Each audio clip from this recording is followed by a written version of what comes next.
The Wonderful Wizard of Oz by L. Frank Baum. Chapter 22. The Country of the Quadlings. The four travelers passed through the rest of the forest in safety, and when they came out from its gloom, saw before them a steep hill, covered from top to bottom with great pieces of rock. "That will be a hard climb," said the Scarecrow, "but we must get over the hill nevertheless." So he led the way, and the others followed. They had nearly reached the first rock when they heard a rough voice cry out, "Keep back!" "Who are you?" asked the Scarecrow. Then a head showed itself over the rock, and the same voice said, "This hill belongs to us, and we don't allow anyone to cross it." "But we must cross it," said the Scarecrow. "We're going to the country of the Quadlings." "But you shall not," replied the voice.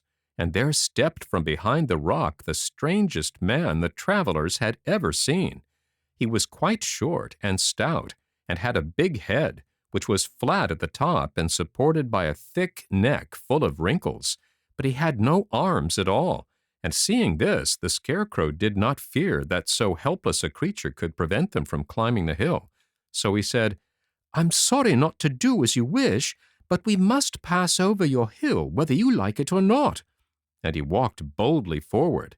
As quick as lightning, the man's head shot forward, and his neck stretched out until the top of the head, where it was flat, struck the Scarecrow in the middle and sent him tumbling over and over down the hill.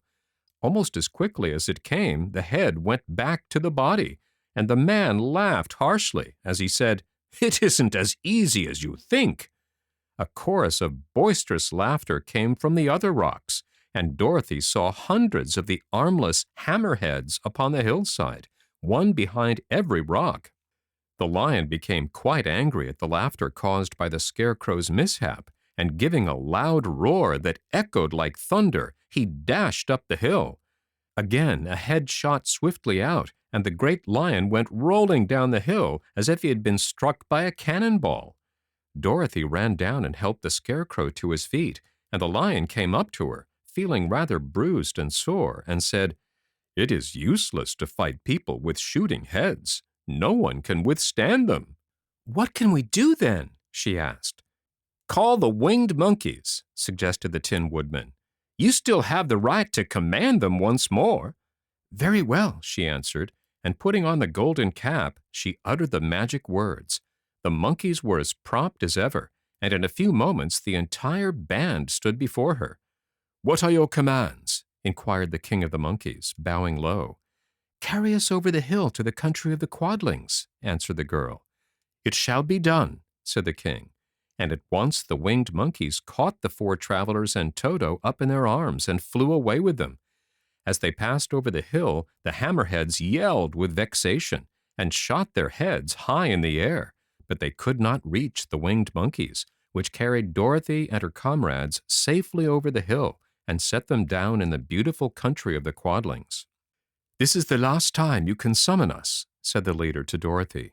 "So, goodbye, and good luck to you." "Goodbye, and thank you very much," returned the girl, and the monkeys rose into the air and were out of sight in a twinkling. The country of the Quadlings seemed rich and happy. There was field upon field of ripening grain, with well-paved roads running between, and pretty rippling brooks with strong bridges across them. The fences and houses and bridges were all painted bright red, just as they had been painted yellow in the country of the Winkies and blue in the country of the Munchkins.